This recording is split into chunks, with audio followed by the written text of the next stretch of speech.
BRS party ఆవిర్భావ దినోత్సవం సందర్భంగా రాష్ట్ర వ్యాప్తంగా నేడు పలు బీఆర్ఎస్ పార్టీ కార్యాలయాల్లో పార్టీ కార్యకర్తలు ఘనంగా ఆవిర్భావ దినోత్సవ వేడుకలను జరుపుకుంటున్నారు. దీనిలో భాగంగానే మహబూబాబాద్ జిల్లా పార్టీ కార్యాలయంలో తెలంగాణ తల్లి విగ్రహానికి జిల్లా పార్టీ అధ్యక్షురాలు మాలోతు కవిత, ఎమ్మెల్సీ రవీందర్ రావులు పార్టీ కార్యకర్తలతో కలిసి పూలమాలలు వేశారు. అనంతరం జిల్లా పార్టీ అధ్యక్షురాలు మాలోతు కవిత బీఆర్ఎస్ జెండాను ఎగరవేశారు. మాలోతు కవిత మాట్లాడుతూ, తెలంగాణ రాష్ట్రం మాజీ సీఎం కేసీఆర్ పాలనలో ఎంతో అభివృద్ధి చెందింది అని, ప్రజల కోసం నిరంతరం పనిచేస్తామని అన్నారు. ఎమ్మెల్సీ రవీందర్రావు మాట్లాడుతూ, పార్టీ కార్యకర్తలను నిరంతరం కాపాడుకుంటూ పార్టీ కోసం, ప్రజల కోసం బీఆర్ఎస్ అధిష్టానం నిరంతరం పనిచేస్తుందని అన్నారు. ఈ కార్యక్రమంలో పార్టీ కార్యకర్తలు, ప్రజాప్రతినిధులు పాల్గొన్నారు. ఆవిర్భావ దినోత్సవం సందర్భంగా మా బారస పార్టీ కార్యాలయంలో మహబూబాబాద్ నియోజకవర్గంలో ముఖ్య కార్యకర్తలతో ఇవాళ జెండా ఆవిష్కరణ చేయడం జరిగింది. ప్రత్యేకంగా మాజీ ముఖ్యమంత్రి కేసీఆర్ గారి నాయకత్వంలో తెలంగాణలో బ్రహ్మాండంగా గత 10 ఏళ్లలో ముఖ్యమంత్రిగా వారు ఉన్నప్పుడు ప్రజల కోసం ఎన్నో సంక్షేమ కార్యక్రమాలు ప్రజల కోసం ప్రతి ఒక్కరు చేయడం జరిగింది.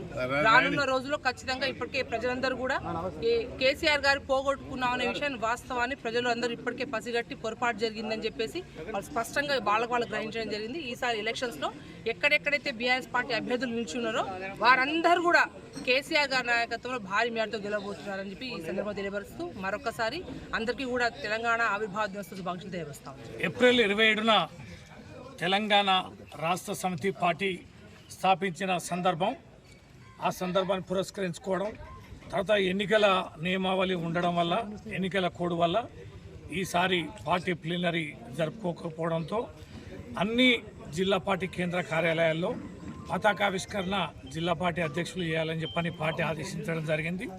దాంట్లో భాగంగా మహబూబాబాద్ జిల్లా కేంద్రంలో మహబూబాబాద్ జిల్లా అధ్యక్షురాలు మాలోతు కవిత గారు పతాకావిష్కరణ చేయడం జరిగింది.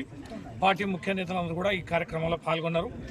14 సంవత్సరాల సుదీర్ఘ పోరాటం, అనేక మంది త్యాగాల ఫలితంగా ప్రాణాలు అర్పించడం, అనేక మంది కేసుల పాలు కావడం, సుదీర్ఘమైన ఆటుపోట్ల నడమ కేసీఆర్ గారి నాయకత్వాన తెలంగాణ రాష్ట్రాన్ని సాధించుకోవడం, కేసీఆర్ గారి నాయకత్వాన 10 సంవత్సరాలు తెలంగాణ రాష్ట్రం సుభిక్షంగా ఉండడం, పచ్చని తెలంగాణగా రూపుదిద్దుకోవడం జరిగింది. ఈ 24 సంవత్సరాల సుదీర్ఘంగా జరిగిన అనేక అనుభవాలని నెమరు వేసుకొని మరి గుర్తు చేసుకునే సుదినం ఇది. ఇలాంటి సుదినాన్ని తప్పనిసరిగా ప్రతి కార్యకర్త హృదయాల్లో సుస్థిరంగా ఏప్రిల్ 27 ఉండిపోతుంది అనడంలో ఏ రకమైన సందేహం లేదు. మాకైతే చాలా సంతృప్తి ఉంది.